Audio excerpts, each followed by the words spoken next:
مصطفیٰ صلی اللہ علیہ وآلہ وسلم،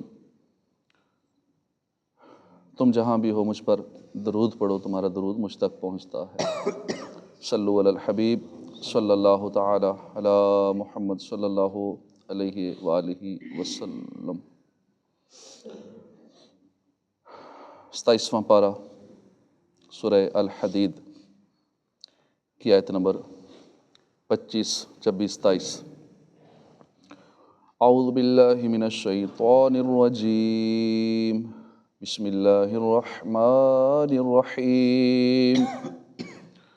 لقد ارسلنا رسلنا بالبینات وانزلنا معهم الکتاب والمیزان لیقوم الناس بالقسط وانزلنا الحدید فیہ بأس شدید ومنافع للناس ولیعلم اللہ من ینصرہ ورسلہ بالغیب ان اللہ قوی عزیز۔ اللہ کے نام سے شروع، جو نہایت مہربان رحمت والا۔ بے شک ہم نے اپنے رسولوں کو روشن دلیلوں کے ساتھ بھیجا اور ان کے ساتھ کتاب اور عدل کی ترازو اتاری تاکہ لوگ انصاف پر قائم ہوں، اور ہم نے لوہا اتارا، اس میں سخت لڑائی کا سامان ہے اور لوگوں کے لیے فائدے ہیں، تاکہ اللہ اس شخص کو دیکھے جو بغیر دیکھے اللہ اور اس کے رسولوں کی مدد کرتا ہے۔ بے شک اللہ قوت والا غالب ہے۔ اس آیت کا خلاصہ یہ ہے کہ اللہ تعالیٰ نے اپنے رسولوں کو ان کی امتوں کی طرف روشن دلیلوں کے ساتھ بھیجا اور ان کے ساتھ ان چیزوں کو نازل فرمایا۔ دین کے احکام اور مسائل بیان کرنے والی کتاب نازل فرمائی، ترازو، اور ایک قول یہ ہے کہ یہاں ترازو سے مراد عدل ہے، لوہا نازل فرمایا، اسی طرح نمک، اور لوہے کا فائدہ یہ ہے کہ اس میں انتہائی سخت قوت ہے، اور اسی وجہ سے اس سے اسلحہ اور جنگی ساز و سامان بنائے جاتے ہیں، اور اس میں لوگوں کے لیے اور بھی بہت سارے فائدے ہیں کہ لوہا صنعتوں اور دیگر پیشوں میں بھی کام آتا ہے۔ آیت کے آخر میں فرمایا کہ لوہا نازل کرنے سے مقصود یہ ہے کہ اللہ تعالیٰ اس شخص کو دیکھے جو جہاد میں لوہے کو استعمال کر کے اللہ کے دین کی مدد کرتا ہے، حالانکہ اس نے اللہ کو دیکھا نہیں ہوا۔ بے شک اللہ قوت والا غالب ہے، اس کو کسی کی مدد درکار نہیں ہے، اور دین کی مدد کرنے کا اس نے جو حکم دیا ہے یہ انہیں لوگوں کے فائدے کے لیے ہے۔ وَلَقَدْ أَرْسَلْنَا نُوحًا وَإِبْرَاهِيمَ وَجَعَلْنَا فِي ذُرِّيَّتِهِمَا النُّبُوَّةَ وَالْكِتَابَ فَمِنْهُمْ مُهْتَدٍ وَكَثِيرٌ مِّنْهُمْ فَاسِقُونَ۔ اور بے شک ہم نے نوح اور ابراہیم کو بھیجا اور ان کی اولاد میں نبوت اور کتاب رکھی، تو ان میں کوئی ہدایت یافتہ ہے اور ان میں بہت زیادہ فاسق ہیں۔ اس آیت کا معنی یہ ہے کہ اللہ تعالیٰ نے حضرت نوح اور حضرت ابراہیم علیہ السلام کو منصب رسالت سے مشرف فرمایا اور نبوت اور کتاب ان دونوں کی اولاد میں رکھی۔ چنانچہ ابراہیم علیہ السلام کے بعد تمام انبیاء علیہ السلام ان کی اولاد سے ہوئے، اور چاروں کتابیں یعنی توریت، انجیل، زبور اور قرآن پاک ابراہیم علیہ السلام کی اولاد میں سے منصب رسالت پر فائز ہونے والوں پر نازل ہوئی۔ اور آخر میں فرمایا کہ ان دونوں رسولوں کی اولاد میں سے کچھ لوگ ہدایت یافتہ ہیں اور ان میں بہت زیادہ فاسق ہیں۔ ان دونوں رسولوں کی اولاد میں سے کچھ لوگ ہدایت یافتہ ہیں، زیادہ فاسق ہیں۔ تو اسی طرح اس دور میں بھی دیکھ لیں، برائی زیادہ ہے، نیکی کم ہے، نیکی کی دعوت دینے والے بھی کم ہیں اور برائیاں پھیلانے والے زیادہ ہیں۔ ثم قفینا علی آثارہم برسلنا وقفینا بعیسی ابن مریم وآتیناہ الانجیل وجعلنا فی قلوب الذین اتبعوہ رأفۃ ورحمۃ ورہبانیۃ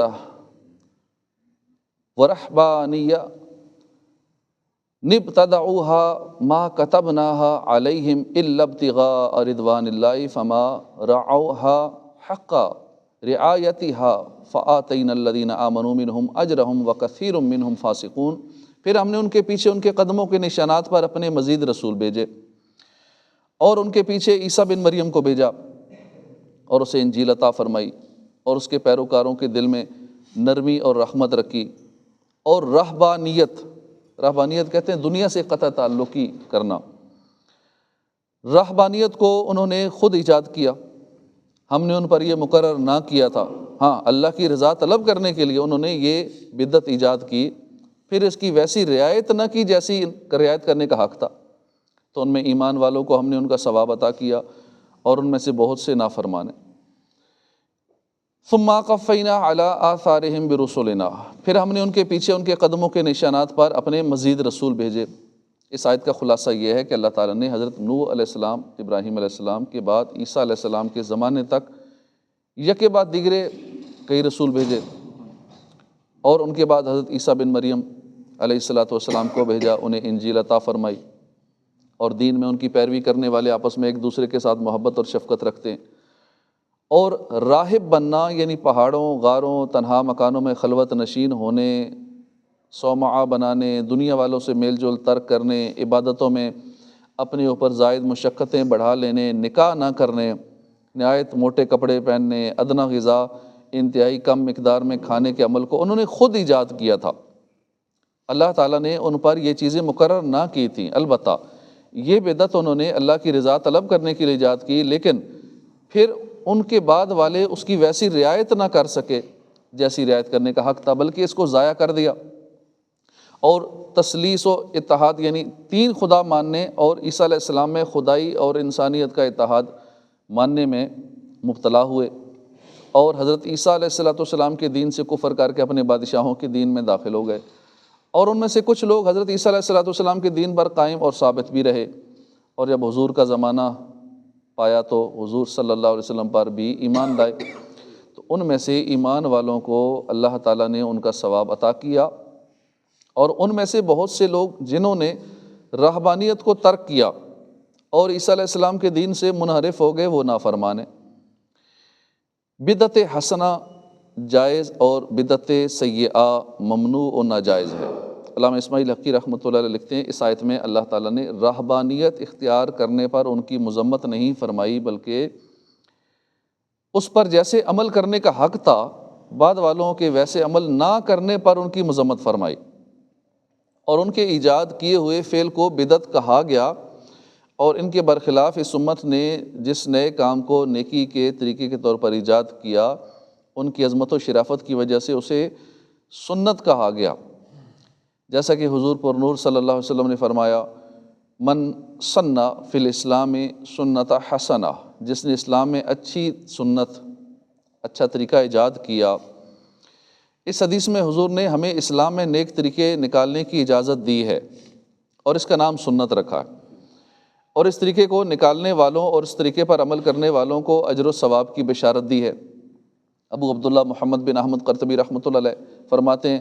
یہ آیت اس بات پر دلالت کرتی ہے کہ ہر نیا کام بدعت ہے، تو جو اچھی بدعت نکالے اسے چاہیے کہ وہ اس پر ہمیشہ قائم رہے، اور اس کی ضد کی طرف یعنی مخالف چیز کی طرف عدول نہ کرے، ورنہ وہ اس آیت میں مذکور فسق کی وعید میں داخل ہو جائے گا، جبکہ وہ مخالفت شریعت کے برخلاف ہو۔ حضرت علامہ مفتی نعیم الدین مراد آبادی رحمۃ اللہ علیہ فرماتے ہیں، اس آیت سے معلوم ہوا کہ بدعت یعنی دین میں کسی بات کا نکالنا، اگر وہ بات نیک ہو اور اس سے رضائے الہی مقصود ہو تو بہتر ہے، اس پر ثواب ملتا ہے، اس کو جاری رکھنا چاہیے۔ ایسی بدعت کو بدعت حسنہ کہتے ہیں۔ البتہ دین میں بری بات نکالنا یہ بدعت سیئہ ہے، بری بدعت ہے، ممنوع ہے، ناجائز ہے۔ اور بدعت سیئہ حدیث شریف میں وہ بتائی گئی ہے جو خلاف سنت ہو، اس کے نکالنے سے کوئی سنت اٹھ جائے، اس سے ہزارہ مسائل کا فیصلہ ہو جاتا ہے جن میں آج کل لوگ اختلاف کرتے ہیں، اور اپنی ہوائے نفسانی سے ایسی امور خیر کو بدعت بتا کر منع کرتے ہیں، جن سے دین کو تقویت اور تائید ہوتی ہے اور مسلمانوں کو اخروی فوائد پہنچتے ہیں، اور وہ طاعات و عبادات میں ذوق و شوق کے ساتھ مشغول رہتے ہیں۔ ایسے امور کو بدعت بتانا قرآن مجید کی اس آیت کے صریح خلاف ہے۔ یا ایھا الذین آمنوا اتقوا اللہ وآمنوا برسولہ یؤتکم کفلین من رحمتہ، ویجعل لکم نورا تمشون۔ نورا تمشون بہ ویغفر لکم واللہ غفور الرحیم، اے ایمان والو اللہ سے ڈرو اور اس کے رسول پر ایمان لاؤ تو وہ اپنی رحمت کے 2 حصے تمہیں عطا فرمائے گا، اور وہ تمہارے لیے ایک ایسا نور کر دے گا جس کے ذریعے تم چلو گے، اور وہ تمہیں بخش دے گا، اور اللہ بخشنے والا مہربان ہے۔ اس آیت میں اللہ تعالیٰ نے اہل کتاب کو خطاب کرتے ہوئے فرمایا کہ اے حضرت موسیٰ اور حضرت عیسیٰ علیہ السلام پر ایمان لانے والو، رسول کریم صلی اللہ علیہ وسلم کے معاملے میں اللہ تعالیٰ سے ڈرو اور اس کے رسول محمد مصطفیٰ صلی اللہ علیہ وآلہ وسلم پر ایمان لاؤ، تو اللہ تعالیٰ تمہیں دگنا اجر دے گا، کیونکہ تم پہلی کتاب اور پہلے نبی پر بھی ایمان لائے اور نبی اکرم صلی اللہ علیہ وسلم اور قرآن پر بھی ایمان لائے، اور وہ قیامت کے دن تمہارے لیے پل صراط پر ایک ایسا نور عطا کر دے گا جس کی روشنی کے ذریعے تم چلو گے، اور نبی کریم صلی اللہ علیہ وسلم پر ایمان لانے سے پہلے کہ تمہارے سب گناہ بخش دے گا، اور اللہ تعالیٰ بخشنے والا مہربان۔ اس آیت کی نظیر یہ آیت مبارکہ ہے الذین آتیناہم الکتاب من قبلہ ہم بہ یؤمنون، جن لوگوں کو ہم نے اس قرآن سے پہلے کتاب دی وہ اس پر ایمان لاتے ہیں، اور جب ان پر یہ آیات پڑھی جاتی ہیں تو کہتے ہیں کہ ہم اس پر ایمان لائے، بے شک یہی ہمارے رب کے پاس سے حق ہے، ہم اس قرآن سے پہلے ہی فرمانبردار ہو چکے تھے، ان کو ان کا اجر دگنا دیا جائے گا کیونکہ انہوں نے صبر کیا۔ اور حضرت ابو بردہ رضی اللہ عنہ اپنے والد سے روایت کرتے ہیں رسول اللہ صلی اللہ علیہ وسلم نے فرمایا 3 آدمیوں کے لیے دگنا اجر ہے، اہل کتاب میں سے وہ شخص جو اپنے نبی پر ایمان لایا اور محمد صلی اللہ علیہ وسلم پر بھی ایمان لایا، دوسرا وہ غلام جو اللہ کا حق بجا لائے اور ساتھ اپنے مالکوں کے حقوق بھی پورا کرے، اس کا دگنا اجر ہے، تیسرا وہ آدمی جس کے پاس لونڈی ہو تو وہ اس سے وطی کرے اور اسے تہذیب و تعلیم کے زیور سے خوب آراستہ کرے، پھر اسے آزاد کرنے کے بعد اس کے ساتھ نکاح کر لے تو اس کے لیے دگنا ثواب ہے۔ لِأَلَّا يَعْلَمَ أَهْلُ الْكِتَابِ أَلَّا يَقْدِرُونَ عَلَى شَيْءٍ مِّن فَضْلِ اللَّهِ وَأَنَّ الْفَضْلَ بِيَدِ اللَّهِ يُؤْتِيهِ مَن يَشَاءُ وَاللَّهُ ذُو الْفَضْلِ الْعَظِيمِ، تاکہ اہل کتاب جان لیں کہ وہ اللہ کے فضل میں سے کسی چیز پر قدرت نہیں رکھتے، اور یہ کہ سارا فضل اللہ کے ہاتھ میں ہے، وہ جسے چاہتا ہے دیتا ہے، اور اللہ بڑے فضل والا ہے۔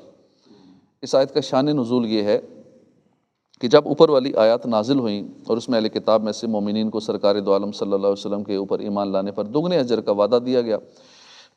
تو اہل کتاب میں سے کفار نے کہا کہ اگر ہم حضور صلی اللہ علیہ وسلم پر ایمان لائیں تو ہمیں دگنا اجر ملے گا، اور اگر ایمان نہ لائیں تو ہمارے لیے ایک اجر جب بھی رہے گا۔ اس پر یہ آیت نازل ہوئی اور ان کے اس خیال کو رد کرتے ہوئے فرمایا گیا کہ اللہ تعالیٰ نے اہل کتاب کو آخری نبی پر ایمان لانے کا حکم اس لیے دیا ہے تاکہ اہل کتاب جان لیں کہ محمد مصطفیٰ صلی اللہ علیہ وسلم پر ایمان لائے بغیر وہ اللہ تعالیٰ کے فضل یعنی دگنے اجر، نور اور مغفرت میں سے کچھ نہیں پا سکتے، کیونکہ جب وہ سید المرسلین صلی اللہ علیہ وسلم پر ایمان نہیں لائے تو ان کا پہلے انبیاء پر بھی ایمان لانا مفید نہ ہوگا،